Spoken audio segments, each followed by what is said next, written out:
Saúdo a todos com a paz do Senhor. Vamos com o nosso propósito, 150 salmos em 150 dias. E hoje vamos meditar no Salmo 43, um pequeno salmo, mas com muita profundidade. Fique até o final e ouça a reflexão. Deus tem uma palavra para você.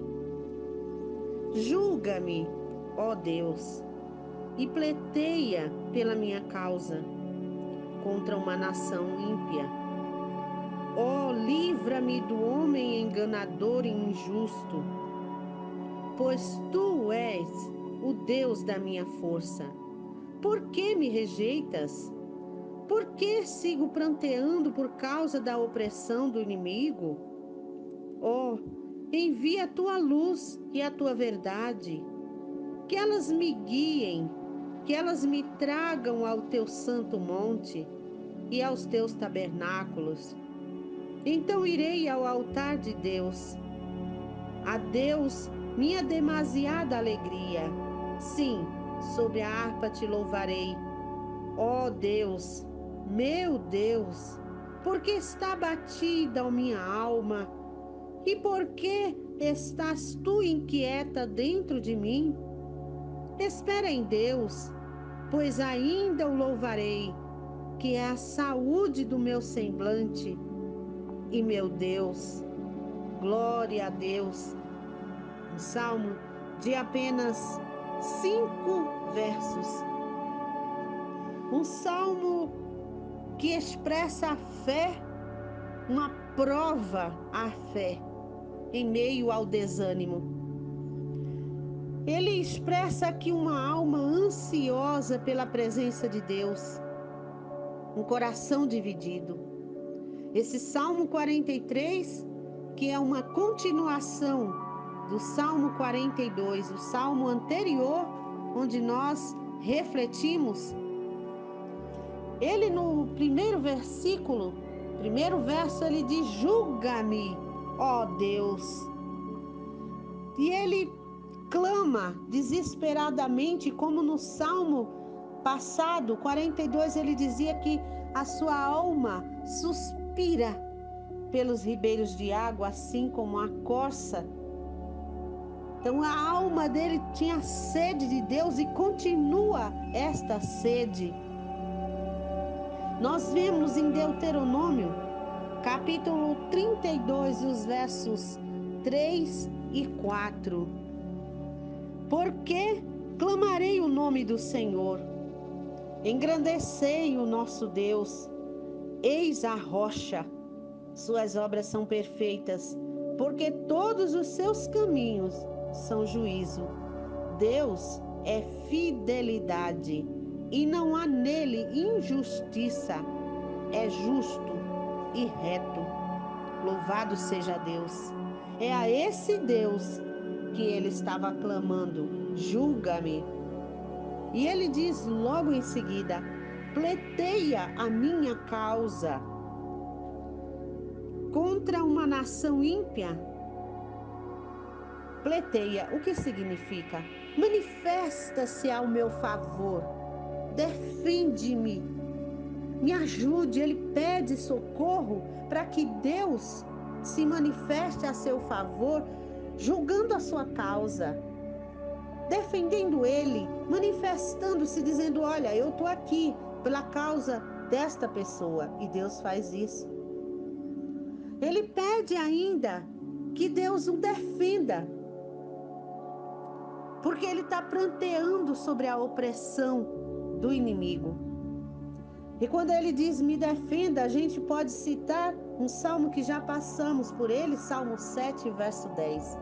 Minha defesa é Deus, que salva o reto de coração. Quem ele salva? O reto de coração. Então nós devemos examinar o nosso coração. A gente falou no início, um coração dividido. Quantas vezes o nosso coração também fica dividido? Nós vamos ver sobre isso. E ele grita: livra-me. Ele pediu o livramento.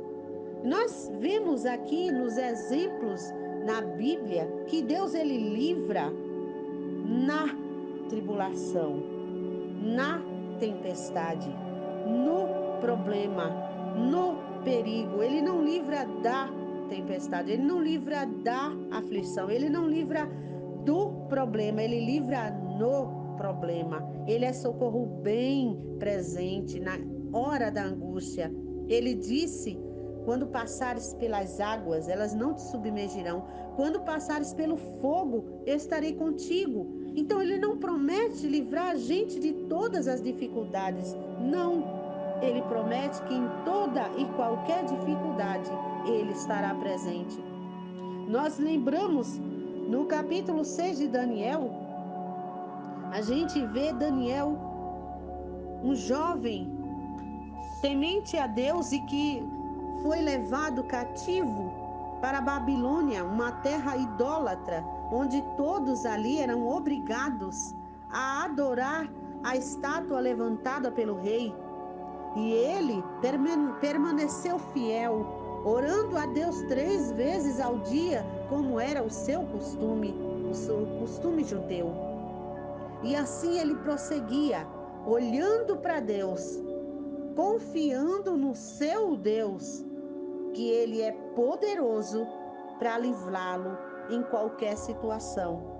E estando ele ali naquela cova, ele sendo jogado na cova dos leões, famintos, certamente, mesmo que eles estivessem alimentados, eu creio que não resistiriam, mas ali estavam animais ferozes, animais famintos, porque por desobedecer ao rei, ele achava que os homens que o lançaram, porque foram dizer: olha, rei, tem um ali, sempre tem alguém, né? Tem um ali que não está obedecendo. Olha, ele não se encurvou de jeito nenhum à estátua que o rei ordenou. E o rei, como tinha selado essa ordem, que qualquer que não adorasse a estátua levantada por ele seria lançada na cova dos leões, não tinha outra alternativa. Pode lançá-lo lá. E a Bíblia fala que os leões ficaram calmos. E acredito que ele até pôde descansar sobre eles, porque Deus estava no controle de tudo.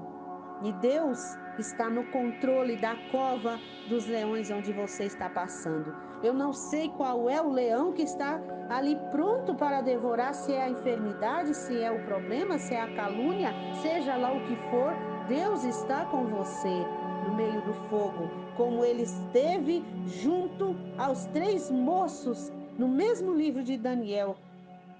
É o capítulo 3, eu acho, que ele estava lá, Sadraque, Mesaque e Abednego, porque também não adoraram.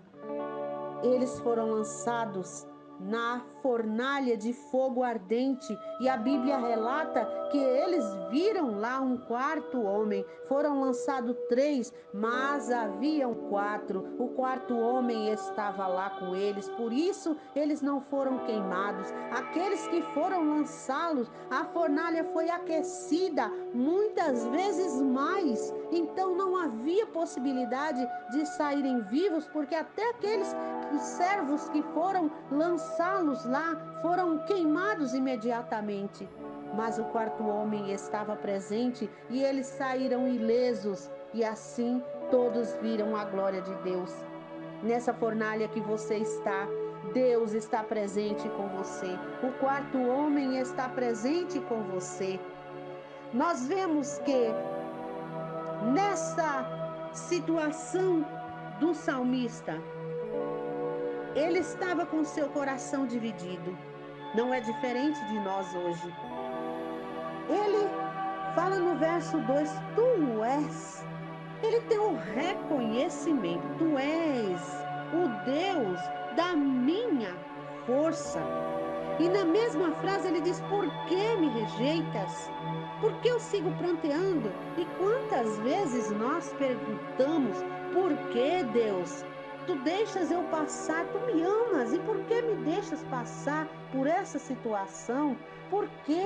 Por quê? Por quê? Quantos questionamentos dentro do nosso coração. É uma divisão, é um contraposto, é o crer versus descrer. Uma hora, uma parte do meu coração, da minha alma, da minha mente crê que Deus é a minha força, que Deus é poderoso para me livrar, que Deus está comigo, que Deus ele está sempre pronto, ele está com as mãos estendidas. Deus, Deus, Deus, Deus, Deus é tudo. É a minha luz, é a minha salvação. A quem temerei? Diz o Salmo 27. E quando a gente abre a boca, a gente diz isso, Deus é a minha força. Eu não tenho de que temer. E a primeira situação a gente já teme, a gente já descrê, a gente já falta confiança, falta fé. Senhor, aumenta a minha fé. Deus, Deus, Deus. E a gente clama e o coração se entristece, a alma fica angustiada, porque não olhamos a solução, só conseguimos enxergar o problema. Mas ele no verso 3, ele diz: ó, envia a tua luz e a tua verdade, que elas me guiem e que elas me tragam ao teu santo monte, aos teus tabernáculos. Ou seja, ele sabe que a luz de Deus, o que que é luz? Luz é clareza. É como se ele dissesse: me esclareça, me mostra a verdade. Que verdade é essa? Que tu estás comigo, que tu estás cuidando da minha causa. Então nós precisamos meditar um pouco nessa situação, porque o salmista estava com seu coração dividido e nós nos encontramos também em muitas situações e principalmente numa situação de luta, de tempestade, de perigo, de enfermidade, de tantas adversidades que enfrentamos. E como já falei, Deus ele não prometeu nos livrar das tribulações. Ele prometeu estar na tribulação. Jesus, ele disse: no mundo tereis aflições, mas tem de bom ânimo. Eu venci. Ele já venceu por mim e por você. Mas é necessário passar por algumas coisas, porque é nessas tribulações, é nesses problemas, nessas causas que enfrentamos, que aprendemos a confiar em Deus, é que exercitamos a nossa fé, é que temos o testemunho. Esses são testemunhos da Bíblia que nós lemos e é regra de fé para nós. Nos ajuda a aumentar a nossa fé, mas é diante do nosso próprio testemunho que a nossa fé aumenta e que nós podemos assim testificar do amor de Deus. Glória a Deus. Depois de tudo isso, no final, ele diz: por que tu estás abatido, a minha alma? Ele pergunta de novo, porque a sua alma está abatida. Muitas vezes a gente ora, a gente acredita, a gente espera, a gente faz tanta coisa, jejua, lê a Bíblia, ora e pede oração e pede ajuda e clama, mas a alma continua triste. O problema continua ali. Só que ele mantinha sempre no final a sua esperança. Ainda o louvarei. A gente precisa prestar atenção à nossa alma, porque a nossa alma fala, ele fala com a alma dele: ó, minha alma, por que estás abatida? Então, porque a alma ardia, doía. Então, um coração dividido, o que que a gente pode fazer com ele? A gente pode aprender a olhar além dos problemas. Porque a Bíblia fala que há uma diferença entre o justo e o ímpio. Orar, pedir a Deus, todos pedem. Os justos, os ímpios, os crentes, os descrentes, os de todas as religiões, eles pedem a Deus a solução quando estão por problemas. Mas nós precisamos acender essa diferença. Escolher tomar uma posição daquele que realmente crê em Deus, daquele que realmente serve a Deus, daquele que realmente confia em Deus. A gente deve olhar para cima, porque a gente tem um exemplo do nosso pai na fé, Abraão. Quando Deus lhe deu a promessa e disse para ele: Abraão, olha para cima, olha as estrelas e vê se tu podes contar. E ele não pôde contar porque é infinito, é muitas estrelas. Ele disse: Senhor, eu não tenho como contar. E o que é que Deus estava mostrando para ele? Porque Deus prometeu: assim como as estrelas do céu serão a tua descendência.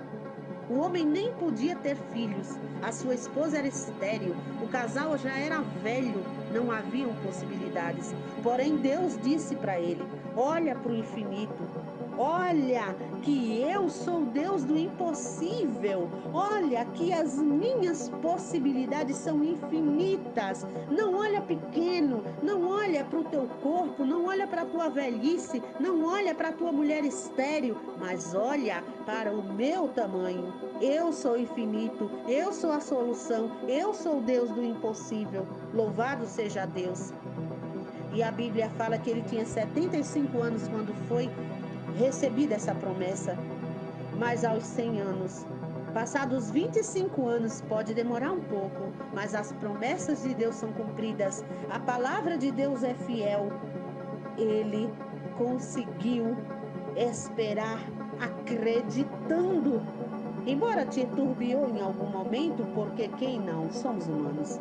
Mas ele estava sempre puxando a sua alma para olhar para cima, para o Deus que prometeu.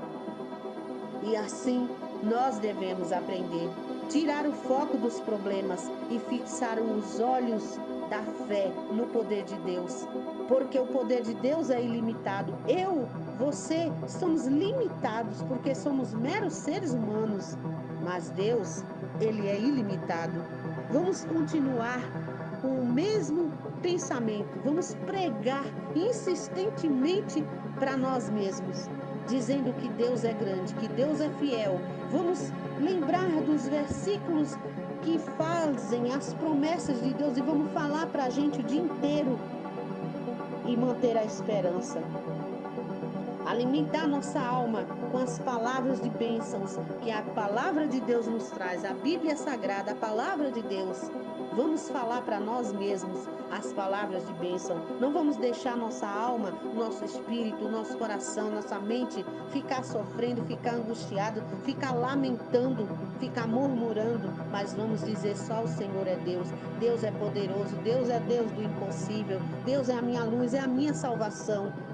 E assim manter a nossa esperança, dizendo como ele finalizou: ainda o louvarei, o Deus da minha salvação, o meu, ele é meu, ele é seu, ele é o nosso Deus, o nosso Pai, que cuida de nós. O Salmo 121, ainda chegaremos lá.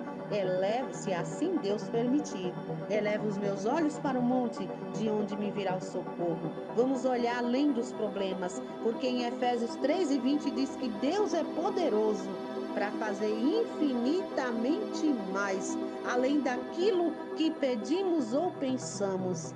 Você está pedindo uma bênção? Deus pode fazer muito mais. Deus pode fazer infinitamente mais do que a minha e a tua capacidade de pensar, de pedir. Deus é abundante, Deus é fiel e é maravilhoso. Deus está com você. Confia nele e espera, porque essa situação vai passar. Ele é fiel, ele cumpre o que promete. E a promessa de Deus hoje para a sua vida é: você vai louvar. Mas esse louvar não é cantar somente, porque cantar você pode agora vencer essa luta, essa tribulação, essa enfermidade. Mesmo com a alma gemendo, cante, louve ao Senhor, diga que só o Senhor é Deus. Mas esse louvar significa o agradecimento, a ação de graça que você vai render a Ele pela vitória alcançada, mas pela fé. Louve agora, agradeça agora a fé, em nome de Jesus, a sua vitória pela fé. Que Deus nos abençoe. Um beijo no coração.